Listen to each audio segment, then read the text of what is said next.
창세기 이야기가 흔히 다른 고대 신화들과 비슷하다라는 그런 지적들이 간혹 제기되고는 합니다.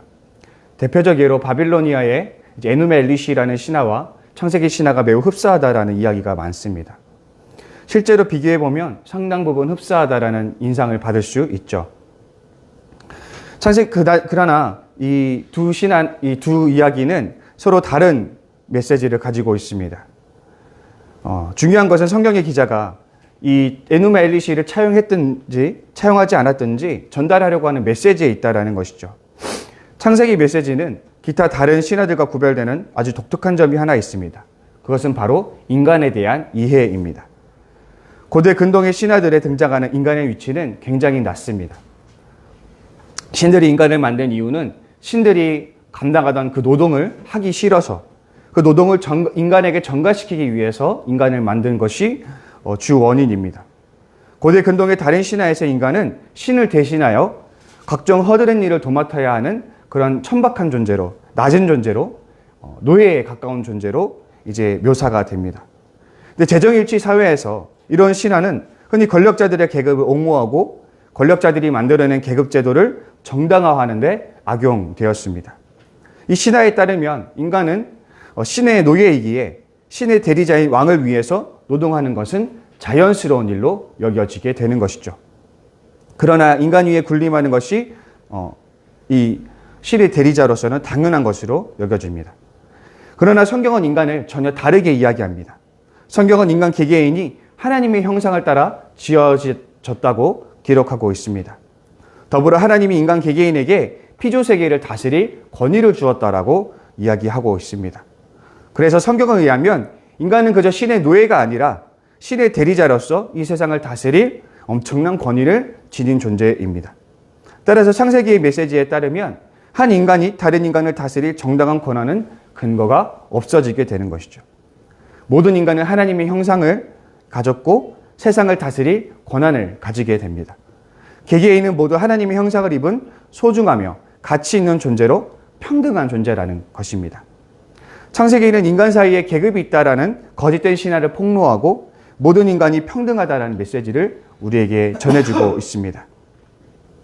마태복음 18장은 작은 자에 대한 예수님의 가르침을 담고 있습니다. 오늘 본문 10절에서 14절의 이야기를 정리해 보자면 작은 자를 결코 업신여기지 말라라는 것입니다. 예수님이 이렇게 가르쳤다는 것은 실제로 이런 일이 일어났다라는 반증으로 볼 수 있을 것입니다. 교회는 연약한 죄인들의 모임이라 할 수 있죠. 기독교는 모두가 평등하다는 전제 위에 세워졌지만 이 가르침은 세상의 풍속에 따라 쉬이 희석될 수도 있었을 것입니다. 아마도 세상에서 통용되는 계급제도나 어떤 차별적인 기준들을 포기하지 못했던 그리스도인들이 이 교회 안에서도 그 세속적인 기준으로 사람을 우열을 가리는 그런 일들이 일어났을 것을 우리가 생각해 볼 수 있겠습니다. 사회적 지위가 낮았던 사람이나 가난한 사람이나 몸이 불편한 사람이나 또는 신앙이 성숙하지 못한 그리스도인들이 당했을 차별을 우리는 생각해 볼 수 있겠습니다. 그러나 예수님은 이른 양의 비유를 통해서 한 명의 제자가 얼마나 값지고 귀한지를 강조하십니다. 신자들은 목자가 99마리의 양을 두고 산에 갔다라는 것에 집중하는 경향이 있는데 이것을 두고 99마리를 방치했다라는 식으로 이해해서는 결코 안 되겠습니다. 이 비유는 현대인에게 익숙한 숫자의 논리로 사고하는 방식을 멈추라고 우리에게 말하는 것입니다.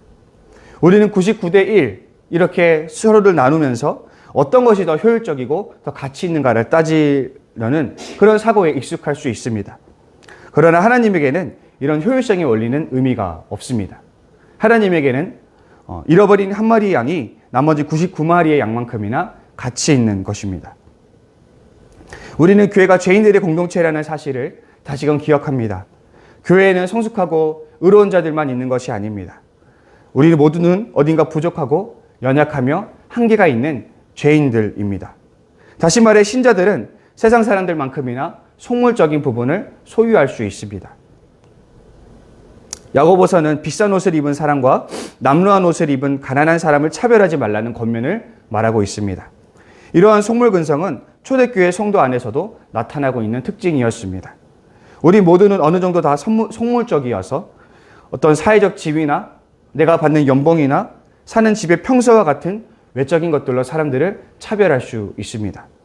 내게 도움이 되는 사람들은 환대하면서도 내게 도움이 되지 않는 사람들은 멸시하고 무시할 수 있습니다. 그러나 우리 모두에게는 하나님의 형상을 덧입혀져 있다는 사실을 기억해야 되며 우리가 생각하는 그 작은 자를 정말로 소중하게 여기고 교회 안에서 모든 이들은 우열이 없이 모두 평등하다는 사실을 반드시 기억해야 합니다. 이 작은 자를 향한 하나님의 사랑의 관점을 우리가 가져서 그 작은 자를 향해 우리가 우리 진정한 사랑을 베풀고 그들 역시 나와 동등한 사람이라는 것을 존중해주는 그런 배려하는 마음이 필요하다라는 것입니다. 아브라함 링컨은 이런 말을 했습니다. 한 인간의 진면모를 시험하고 싶다면 그에게 권력을 쥐어줘 봐라. 우리의 진면모는 우리가 약자가 아니라 우리가 강자일 때 드러납니다. 나보다 약해 보이는 자들을 어떻게 대우하느냐가 곧 우리의 인격과 우리의 신앙을 증명하는 것입니다. 우리 지어치서치 성도 여러분들은 하나님의 눈으로 영혼들을 바라볼 수 있기를 바랍니다. 그래서 작은 자들을 향한 하나님의 사랑을 품고 그들을 평등하게 여기며 존중할 수 있는 성숙한 신앙의 길을 걸어갈 수 있기를 간절히 소망합니다.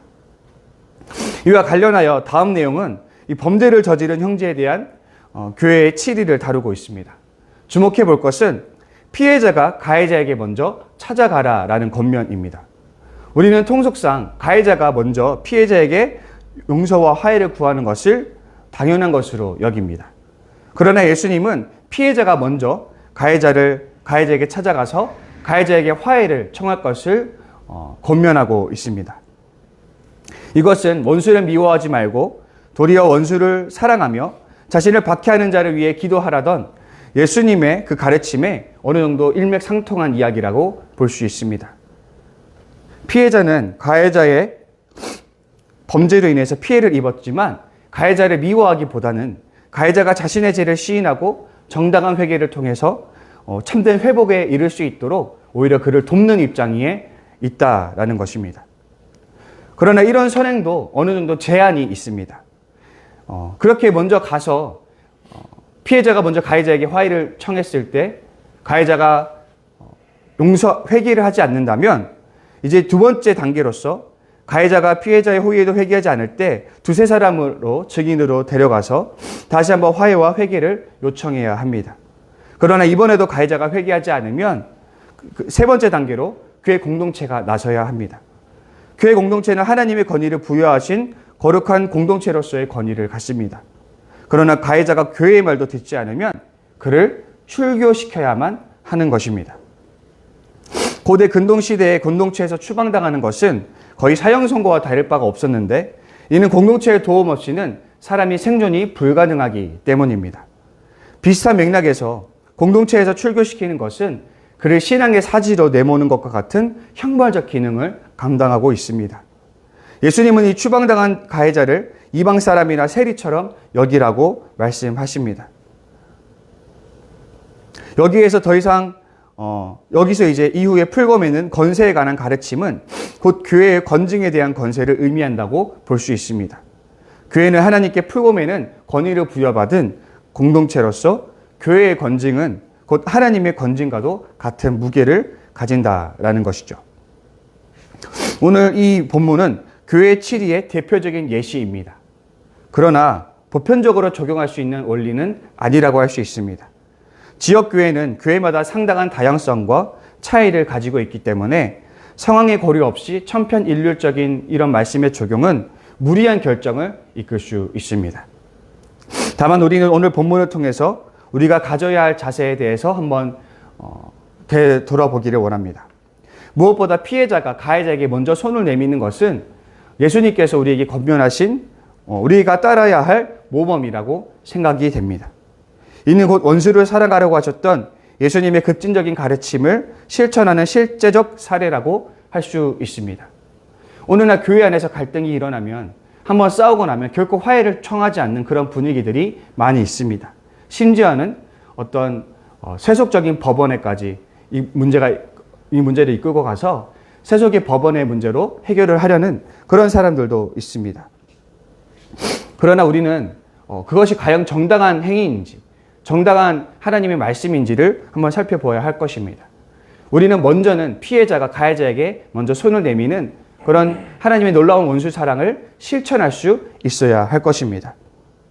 물론 이것은 죄인인 우리가 우리를 용서한 정말 엄청난 죄를, 갚을 수 없는 죄를 하나님께 저질렀던 우리 죄인인 우리를 용서한 하나님의 사랑을 경험할 때 우리는 이런 급진적인 가르침에 순종할 수 있을 것입니다.